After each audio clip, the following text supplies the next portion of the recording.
This is interesting.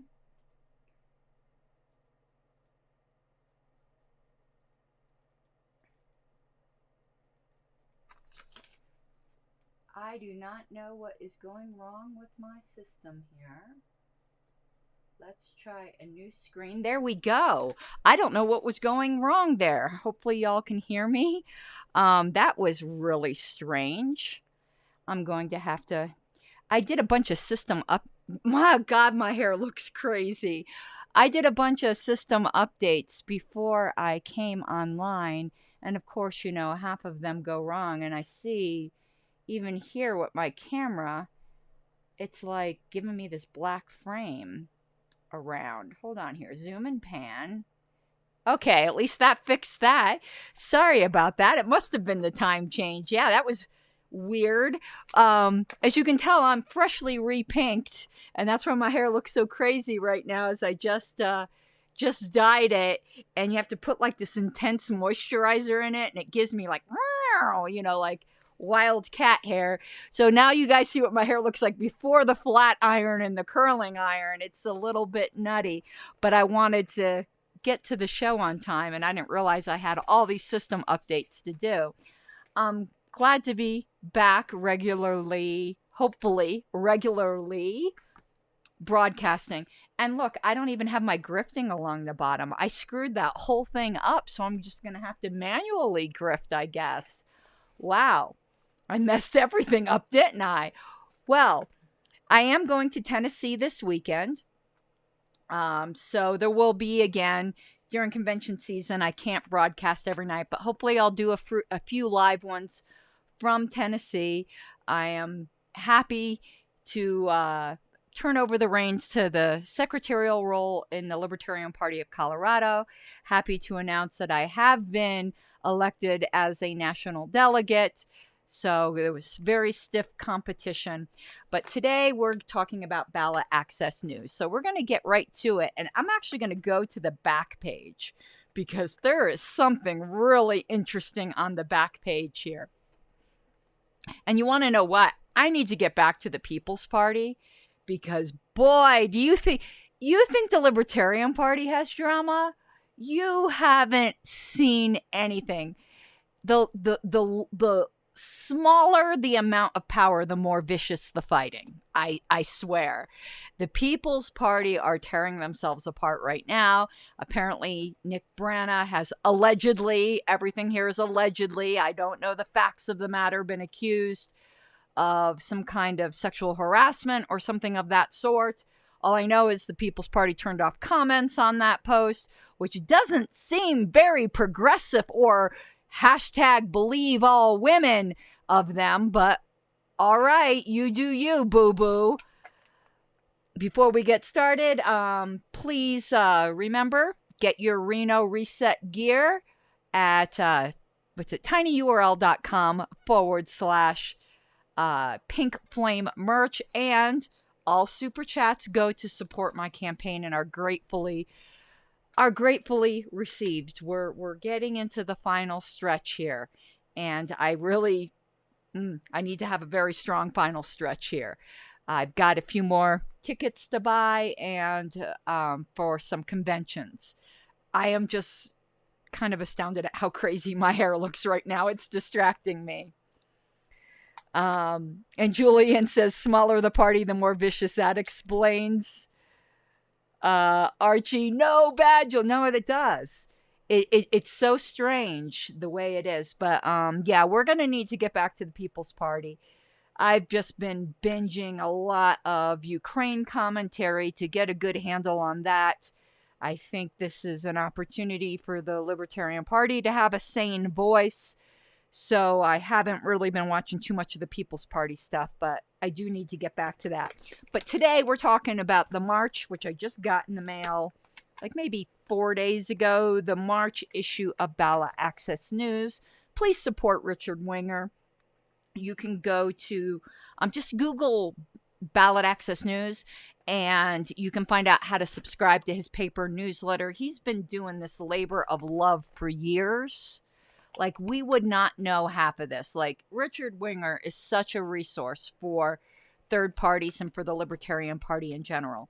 But what we're going to the back page, something that immediately caught my eye. Yeah, my one Cyclops eye in the middle of my head. It says Republican National Committee votes to cut ties with the Commission on Presidential Debates. This could be interesting, couldn't it?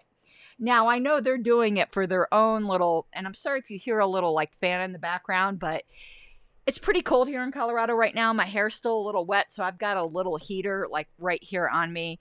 I'm still, even though I'm a transplant to Colorado, I like the temperature in the rooms that I'm in to be like a greenhouse, basically. I like it to be like the surface of Venus. Very warm. So anyway, the RNC on February 4th, meeting in Salt Lake City, gave preliminary approval to a rule change. It bans the party's presidential nominee in 2024 from appearing on the general election debate sponsored by the Commission on Presidential Debates. However, the party could always change its mind at its summer 2022 meeting. Yeah, I mean, I'm wondering what kind of rule this is. I'm very curious. Are the minutes for the RNC posted anywhere? That would be interesting, wouldn't it? Some observers feel the party's real goal is to force the commission to give the party more control over the rules, especially the choice of moderators. And that sounds about right.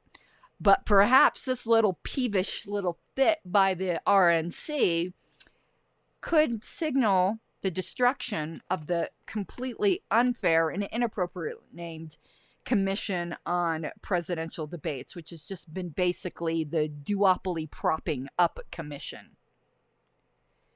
Anyway, I thought that was the most interesting thing in here. But let's go back to the beginning. Third Circuit strikes down Pennsylvania ban on out-of-state circulators and primaries. Okay, and Julian asked a question. Let me just stick this up here because I do think this is the most interesting part. So if the RNC doesn't show up, does that mean we can actually get on stage? I'd love to see Dave Smith walk up one side and Biden down the other. I don't know what will happen. I have the feeling that... Are you seeing... Okay, there was like a weird little... Like these... Updating this program is causing it to behave a little weirdly on my end. There like a little tooltip posted. I hope you guys didn't see it. That said, to crop an overlay, do blah, blah, blah, blah. I don't think there will be a debate if the RNC pulls out. Maybe the League of Women Voters will take control again. Who the heck knows? So it says Third Circuit strikes down Pennsylvania ban on out-of-state circulators and primaries, but the decision only applies to circulators from the same party. Isn't that ridiculous? That is just, oh my God. Why does the government think it has to control everything? It's like this power fetish. So it says... The decision, we don't need to read the names of these judges. It says a lower court had also struck down the law, but restricted the holding to the 2020 election only, which made it effectively meaningless. The Third Circuit decision says the opinion applies to future primary elections. It will be useful in the other pending lawsuits over out-of-state circulators, which are pending in Maine for initiatives, Montana for initiatives. It will also help with lawsuits that will soon be filed in New York for candidate petitions and North Dakota for initiatives. Like, who the heck? Like, I don't even understand, like, how the courts think there's any quote-unquote compelling state interest here at all. The reason the new ruling only helps petitioners who say they are in the same party as the party of the candidate they are working for is that the state says if the petitioner who was not a member of the party could work, that would violate the freedom of association of that political party. How would it if the political party gives permission? How is it banning freedom of association? This is the weirdest thing. Okay, I don't know. I don't get this. In Pennsylvania, only the Democratic and Republican parties have primaries, a party needs a registration of 15% of the state total to qualify for its own primary. The Pennsylvania ban on out-of-state circulators in general elections had already been struck down in Green Party of Pennsylvania versus Ashell, I guess is how you pronounce that, in 2015. Now, here's a piece of disappointing news. The Alaska Supreme Court upholds top 4 and boo top anything. That's just another way for the duopoly to maintain control. And the way certain groups are trying to tie this to RCV is just downright absolutely disgusting. Do not fall for it. It says on January 19th, the Alaska Supreme Court released a 2-page order in Coalhouse versus State, the case over the Top 4 initiative that the voters passed in November 2020. The order says system does not violate the state constitution and says we'll explain why later. So far, the explanation has not appeared. Why would I not be surprised if the explanation never appears? But I've been watching this one closely because I just despise top anything. And next title, Initiative Ballot Access Wins. And initiatives are extremely important. It's basically legislation by petition, which I am hugely in favor of. Recently, courts in Michigan and Missouri struck down laws that made it difficult to qualify initiative or referendum petitions. So in Michigan, the state Supreme Court struck down a 2018 law that says no more than 15% of the signatures submitted could come from a single U.S. House district. This meant that once a certain number of voters from a particular district had signed the petition, any more signatures from the same district are invalid. So that's been struck down. And Missouri, on February 8th, the state Supreme Court struck down a 1997 law that shortened the amount of time for circulation of a statewide referendum petition. Before 97, such petitions had at least 90 days, but in 97, it could be as few as 14 days to collect 100,000 valid signatures. What a crock of crap. And speaking of petitioning, it doesn't look like I'm going to be petitioning this year in Castle Rock for RCV. The organization that's sponsoring that, limited resources, limited volunteer and financial resources. And they are thinking that they can convince the town council to put it on the ballot via council referendum. There is no chance in hell that's happening, but you know, go on with your bad selves, I guess. I got plenty to do. I could live without doing a petition this year. I mean, I wanted to do it, but it's not like I'm bored. So I guess we're going to be doing that another year. I am running for town council, and if I should happen to win my race, I will certainly support it being referred by the council. But the rest of the council just pretty much said the voters are too stupid to understand it. But not too stupid to vote for more tax increases, which they did sponsor, put on the ballot, as you all remember from my town council rants. More initiative news in Florida. On January 21st, a lawsuit was filed against the ban on paying circulators on a per-signature basis. It also challenges the law that names and addresses of paid circulators be printed on the petition. Illinois, proponents of a statewide initiative filed a lawsuit to win the right to collect electronic signatures.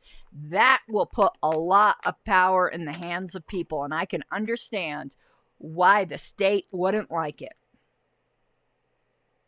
Mississippi, the House passed a bill that restores the statewide initiative process, which had been invalidated by the state Supreme Court in 2021.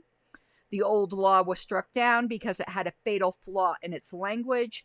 It said signatures are needed in all 5 of the state's U.S. House districts. But for the last 20 years, the state has only had 4 U.S. House districts.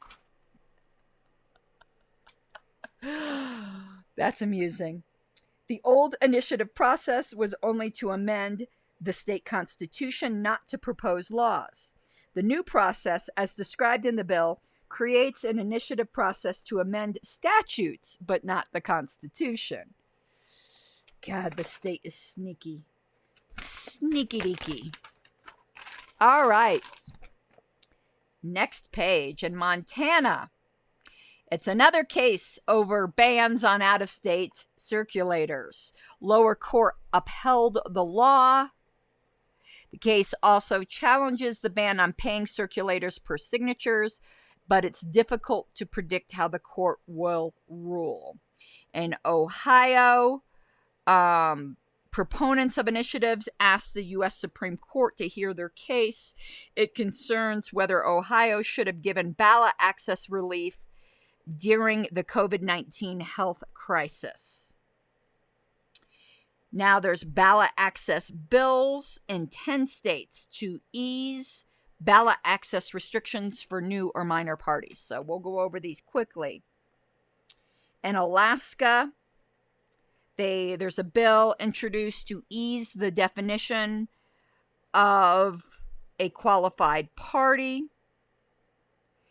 Current law says it's a group with registration equal to 3% of the last vote cast, which is currently 10,821. That's a high registration number. The bill would cut it to exactly 5,000. That's still very high for Alaska.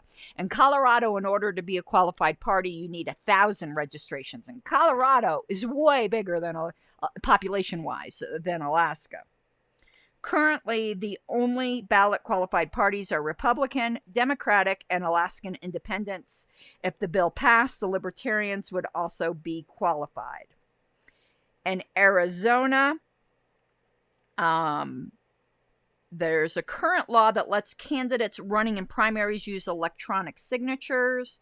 The bill would extend this to independent candidates. But unfortunately, the bill also moves the filing deadline for write-in candidates from 40 days before the election to 106 days before. Making it earlier is a huge burden. A lot of people don't know till much sooner that they're going to run as a write-in. Again, in Arizona, there's a bill which would lower the number of signatures for candidates running in primaries and also for independent candidates. The independent candidate petition would drop from 3% of the number of independent voters to 1.5% of that number. And the primary petitions for statewide office would drop from 1/4 of 1% of the registered voters to 1/8 of 1%. In Hawaii, the Senate Judiciary Committee passed SB 2046. The current law requires petition signers to either show their complete birthday or the last 4 digits of their social security number. The bill amends the provision on birthday, so only the month and day would be required. So they're eliminating the year, which is just weird. In Indiana, there's a bill introduced which would lower the number of signatures for an independent candidate or the nominee of an unqualified party from 2% of the last vote cast for Secretary of State to 250 signatures. Now, that's a huge change. In Kansas, there's a bill introduced which would lower the number of signatures to recognize a new party from 2% of the last gubernatorial vote to 1%, and would expand the length of time to collect the signatures from 6 months to 1 year. That's also a huge change. And in New Hampshire, the House Election Law Committee defeated both bills that would have eased ballot access. Boo, hiss, New Hampshire. Can't believe you guys did this. Obviously not the New Hampshire LP. I just mean the New Hampshire government. The vote for both bills was 20-0. Guess the duopoly doesn't like being challenged. In New York, the bill to lower the number of signatures for statewide independents and nominees of unqualified parties has not yet made any headway, but activists are lobbying. In Oregon, there's a bill introduced to ease the definition of a qualified party to lower the number of registrations from 0.5% to 1/4%. The bill was introduced to help the Working Families Party, which depends on its registration to remain on the ballot. It can't use the alternate 1% vote test because it invariably nominates Democratic Party nominees, so it doesn't get credited with any votes of its own. In Oregon, you are allowed to the word is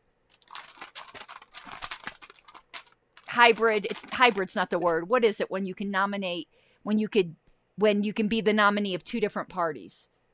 What's the word again? I don't like it. Whatever it is, I forgot what it is. There's a few states that still allow it, and arguably it violates the national bylaws, though I think it's allowed in New York, and it's also allowed in Oregon. It might be also allowed in Pennsylvania. What is the word for it when you can be nominated by two different parties? You guys will think of it. It's not hybrid, but it's something like that. What is that word? I'm feeling really old. It's been a while since I talked about fusion. That's it. Thank you, Datmo. God, that was driving me crazy. Yeah. So those of you who weren't aware there were states that can happen, that's what's going on here with the working family parties. It never gets credited any votes of its own because it always nominates the Democratic Party candidates. Tennessee, where I'll be this weekend. Bills were introduced to ease the petition for a new party and the vote test to remain on. It would lower the petition from 2% of the last gubernatorial vote to 0.5%. That's a big change. And the vote test from 5% to 1%. And by the way, in Tennessee, I am doing a workshop on Robert's Rules of Order. If you are attending that convention, I'll see you there. Hopefully you will come to my workshop. In Wyoming, it says HB 152 would have, so I'm assuming it was defeated, eased the definition of a party from a group that got 2% for certain offices at the last election to one which got 2% for those same offices at either of the last two elections. Yeah, it says it failed to pass in time. Generally, Wyoming, at least the LP hasn't had trouble making that 2%.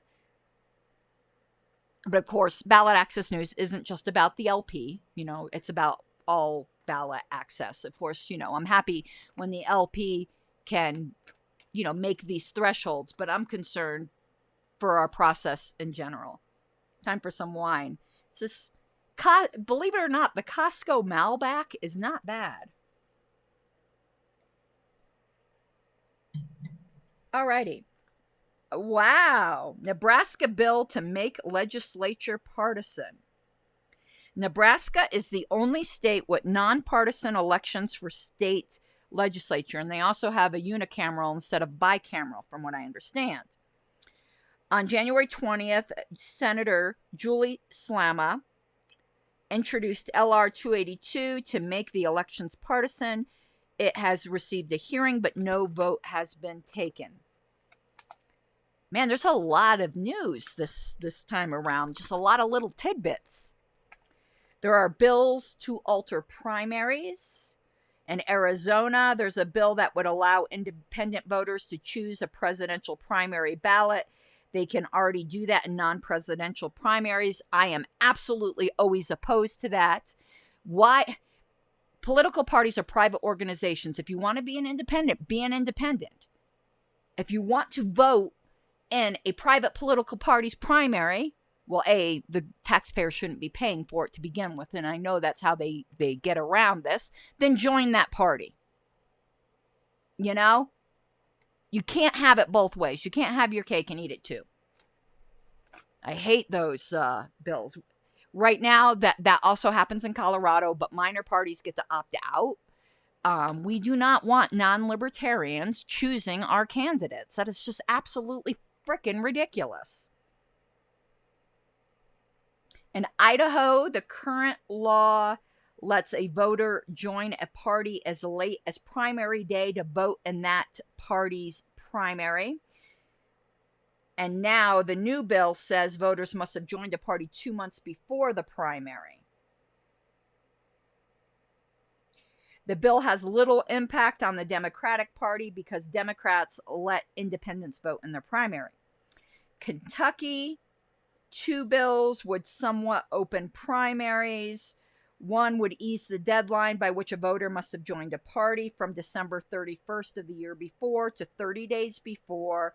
And another would let independents vote in primaries. God, I just hate that so badly. Missouri would change state from open to closed primaries. I'm in favor of that.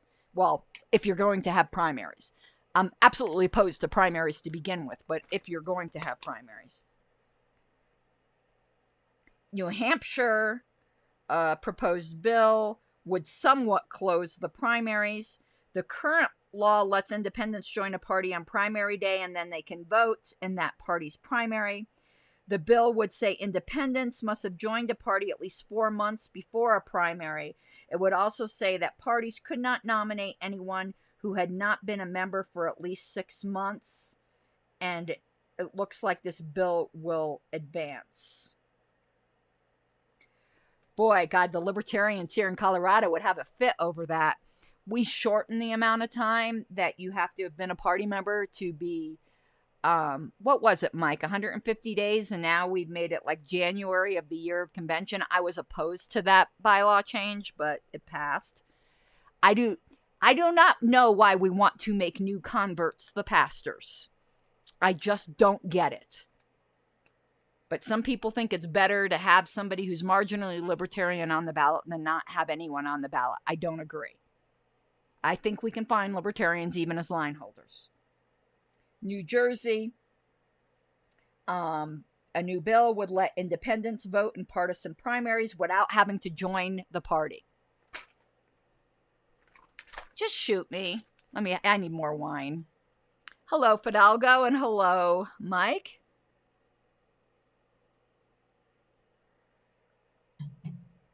Mike, look at this crazy ass hair I got going on. Wayne just dyed it, though. He did a good job, didn't he? Alrighty. New Mexico.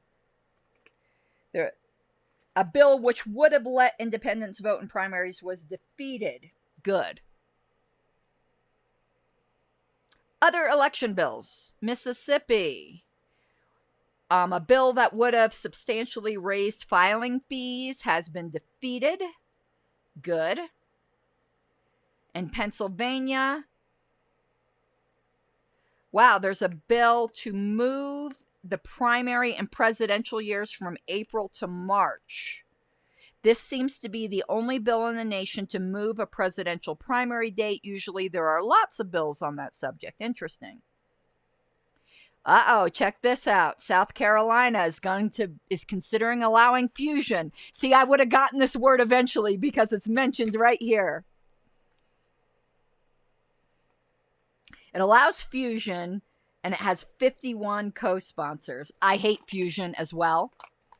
I hate fusion as much as I hate top anything, as much as I hate allowing independents to vote in primaries.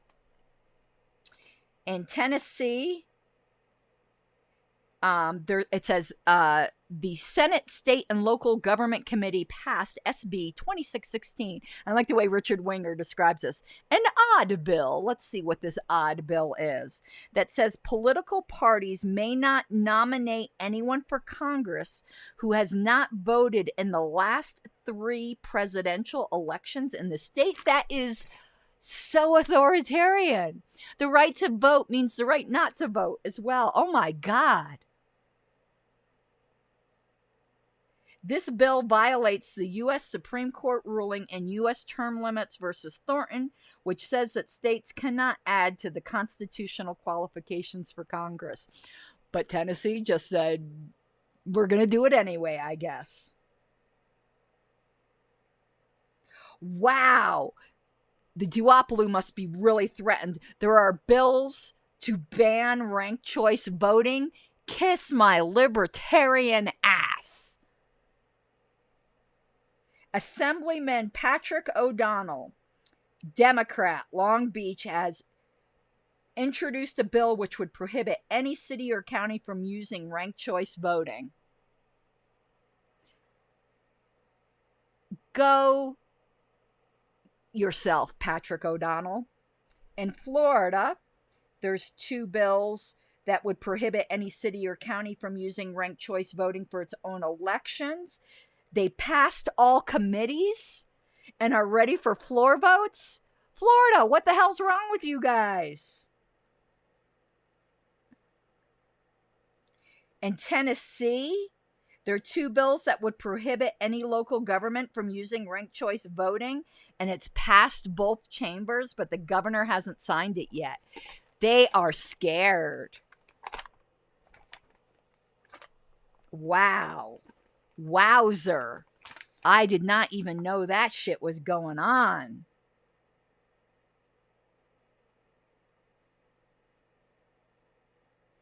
All right. There's a new Illinois ballot access lawsuit. The Illinois Libertarian Party. I don't think they're called the Illinois Libertarian Party, Richard. I think they're called the Libertarian Party of Illinois. I know I'm being pedantic, but I don't think Illinois is one of the ones that still uses the old naming format. Filed a federal ballot access lawsuit on whether the party can nominate candidates for Cook County Commission and the Cook County primary. The party is ballot qualified in Cook County for the executive offices because it received more than 5% of the vote in 2020 for state's attorneys, but the elections office says that does not entitle the party to nominate for county commission races. Okay. And let's see what else we got going on here. I'll let you know the charts that are included. We don't go over the charts, but it's good to know if you ever need to know this. There's a chart in here that says the petition requirements that are permitted under the case of Jenness versus Fortson. And I don't even, not even sure I understand what this is. So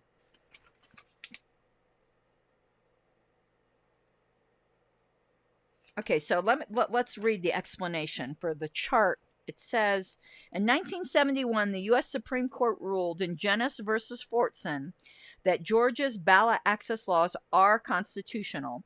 At the time, Georgia required a separate petition of 5% of the number of registered voters for each candidate who was not the nominee of a party that had polled 20% of the vote for president in the entire nation.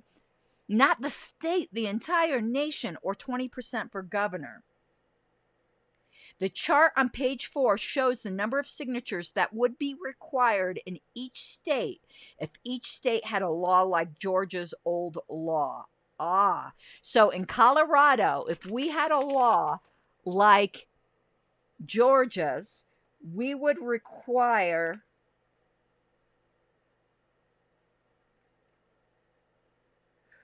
182,359 signatures. Totally nuts. So if you want to see if everyone was going to be as repressive as how the Georgia law had been, it says had been, so it makes me think it has changed.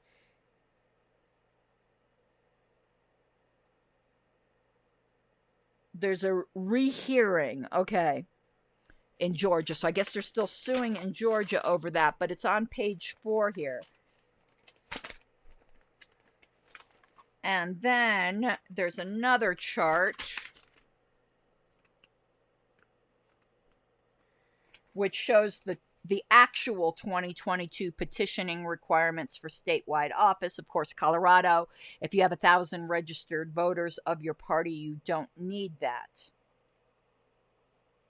So if you're interested in your state or just doing research, that is a chart that's here in Ballot Access News. And Mike, you missed earlier, the RNC is pulling out of the Commission on Presidential Debates. That's on the last page. I covered that first because I'm finding that so freaking interesting. Check this out. Most minor party websites are slow to post statements about the Ukraine. Now, forget about the rest of the minor parties. Oh, the Libertarian, you mean the LNC is just not that good at messaging? Color me shocked.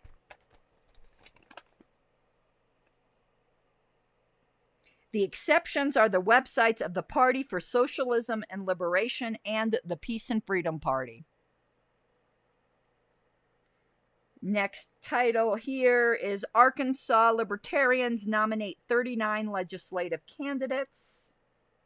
It's the highest number of legislative candidates any Arkansas party other than the Republican and Democratic parties has nominated since the 1980s.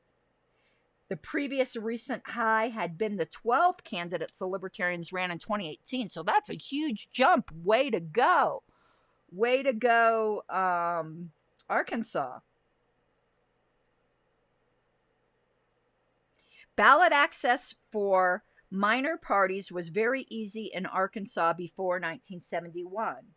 Any party could be on the ballot just by holding a convention, and that's the way it should be.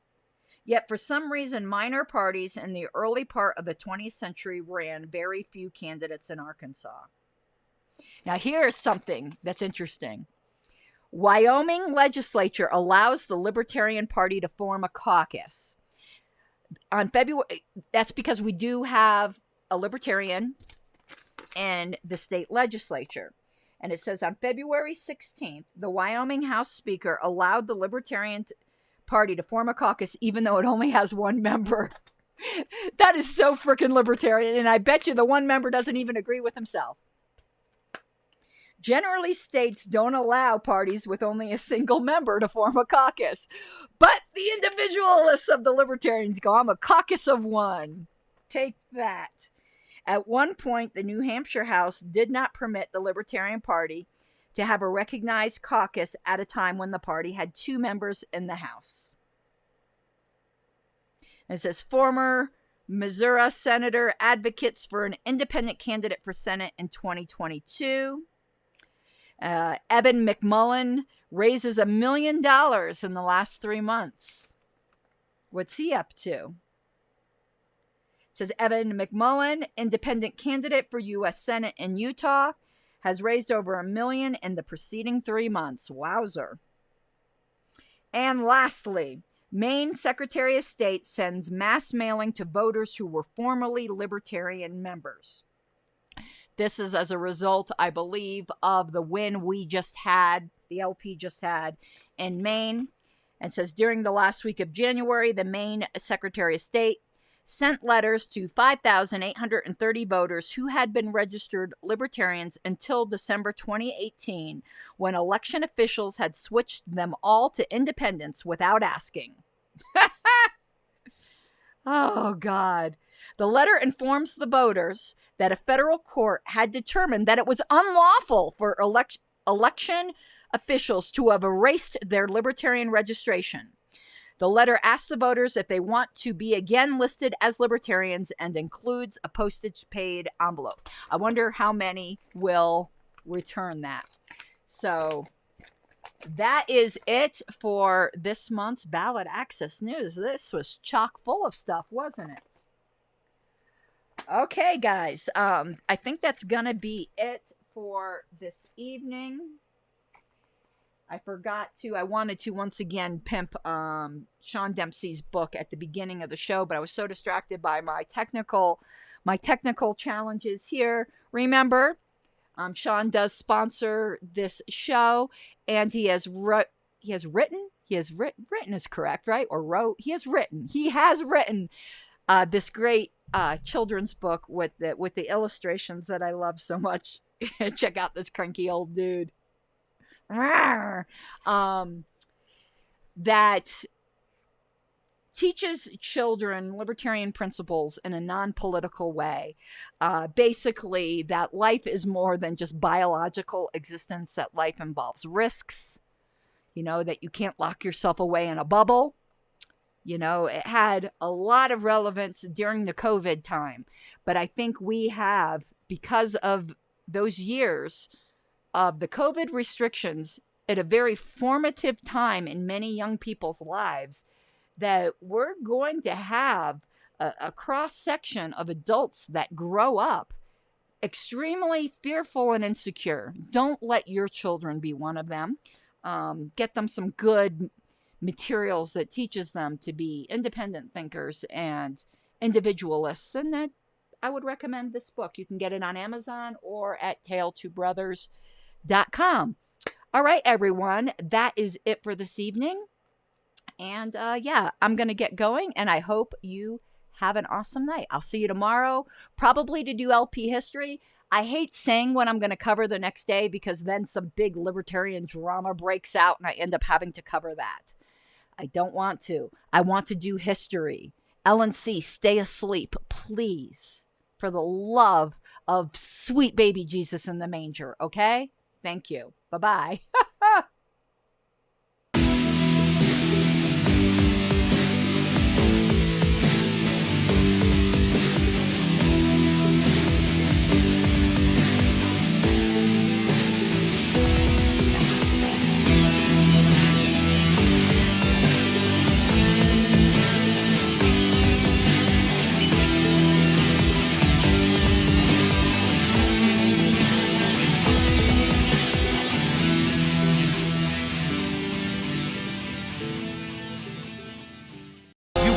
What you're given, that's how we live it. Don't be mad at the system, it's simply how we've existed. I hear a lot of people talking like they politicians and choose to be an accountant because it's safe in the business.